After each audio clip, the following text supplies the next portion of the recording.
এখন যে মণ্ডপটি আমরা ভিজিট করতে চলেছি সেটি হলো তিলোত্তমা হত্যাকাণ্ডের আদলে নির্মিত হয়েছে।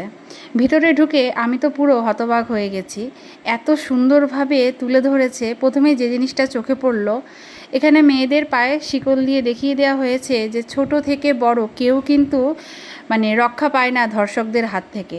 তাই মেয়ে হয়ে বাঁচতে চাওয়ার যে উদ্যম চেষ্টা বা চাহিদা যে আমাদেরও বাঁচতে দাও, কিভাবে তাদেরকে বেঁধে রাখা হয়েছে। আর এখানে ভিতরে দেখলাম মা দুর্গার মুখের সাথে সাথে আরও অনেক মেয়েদের মুখ, আমি সেই মেয়ে, এইভাবে অনেক কিছু তুলে ধরেছে যে মেয়েরা কোথায় দাঁড়িয়ে, কোথাও তারা সেভ নয়, ঘরে বাইরে কোথাও তারা সেভ নয়।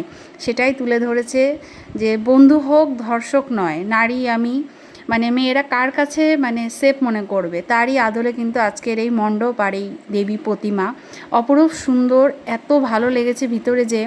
আর ওপরে স্ক্রিনে কিন্তু দেখানো হচ্ছে দেশে মেয়েদের অবদান। সিঁদুর অপারেশনে কিন্তু 2জন কর্মরত নারী অফিসারই রয়েছেন, বিএসএফরাও রয়েছেন।